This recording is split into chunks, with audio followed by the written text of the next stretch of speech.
आज गणेश चतुर्थी पर गणपति स्थापना मैं घर पर खुद ही करने वाली हूँ। अगर आप चाहे तो पंडित जी से भी करवा सकते हैं, पर हर बार मैं तो अपने आप घर में ही स्थापना कर लेती हूँ। अगर आप मेरी तरीके से करना चाहें तो मुझे देखकर कर सकते हैं। मैं बहुत ही आसान तरीके से गणपति स्थापना विधि आपको बताने वाली हूँ। देखिए, सबसे पहले तो मैं ये जौ की खेती करने वाली हूँ। ये ज़रूरी नहीं है, ये कंपल्सरी नहीं है, आप चाहें तो इसे छोड़ भी सकते हैं। बट अगर आप इसे करते हैं तो ये बहुत ही खुशहाली का प्रतीक माना जाता है। तो मैंने सबसे पहले चौकी पर लाल कपड़ा बिछाया और उस पर चावलों के आसन पर पप्पा को किया है विराजमान। और ये मैंने पूजा की सारी सामग्री इकट्ठी कर ली है, जिसमें फूल, फल, मिठाई सब है। उस सबसे पहले मैं करूँगी कलश तैयार, जिसमें मैंने डाली है 1 चुटकी हल्दी, 1 रुपये का सिक्का, फूल, और साथ में मैं डालने वाली हूँ थोड़े से चावल। और सबसे पहले मैं कलश की स्थापना करूंगी और इसके लिए मुझे अशोक के पत्ते मिले हैं। अगर आपको आम के पत्ते मिल जाते हैं तो बहुत अच्छी बात है। और इसके साथ साथ ही मैंने इस पर बांधा है कलावा और इस पर स्वास्तिक भी बनाऊंगी। और मैंने ये अशोक के पत्ते सबसे पहले गंगा जल छिड़क कर साफ़ कर लिए हैं, शुद्ध कर लिए हैं। उसके बाद इन पर मैं तिलक करूँगी चंदन से, साथ ही साथ रोली से।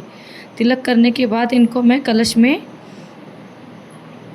5 पत्ते, 7 पत्ते आप अपने हिसाब से ले सकते हो, तो मैंने लिए हैं 5 पत्ते। 5 पत्ते ऐसे लगा दूँगी। और इसमें हम रखने वाले हैं हरा नारियल, जो हरा पानी वाला नारियल होता है और जिसमें गिरी निकलती है, वो वाला नारियल इसमें रखा जाता है। तो नारियल पर भी मैं इसी तरीके से कलावा बांधूँगी, स्वास्तिक बनाऊँगी और फिर नारियल को इस पर रखने वाली हूँ। बिल्कुल ही सरल तरीके से गणपति बप्पा की स्थापना घर पर कर लेती हूँ। आप भी इसी तरीके से कर सकते हैं। और ये इस नारियल को, ये देखिए आप, नारियल का जो नुकीला वाला भाग होता है वो उधर वाली साइड कर दिया है मैंने, बप्पा वाली साइड। और ये जो आँख वाला भाग होता है वो मैंने अपनी तरफ कर लिया है। अगर आप चाहें तो इसे खड़ा भी रख सकते हैं नारियल को।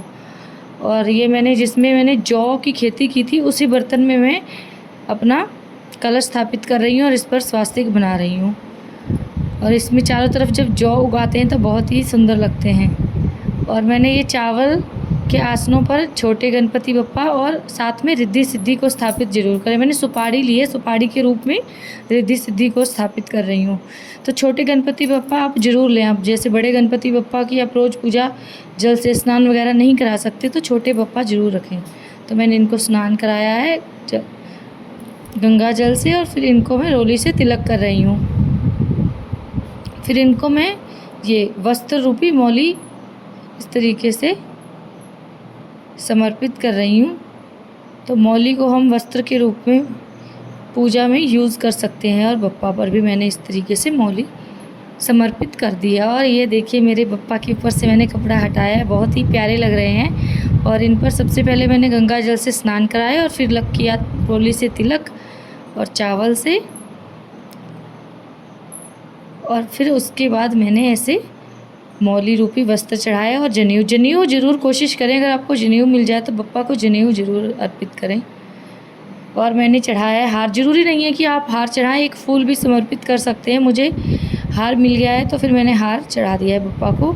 और ये पान, सुपारी और इसमें इलायची, लौंग, जो कि बप्पा को बहुत प्रिय है, ये भी कंपल्सरी नहीं है। अगर आपको नहीं मिल रहा तो आप सिंपल सादा तरीके से कर सकते हैं। और देखिए, मैंने इन सब पर बाकी जो छोटे गणेश भगवान रखे हैं और ये रिद्धि सिद्धि माँ, इन सब पर मैंने छोटे छोटे फूल अर्पित किए हैं। और ये फल और मिठाई जो कि मैं बप्पा को भोग लगाऊंगी।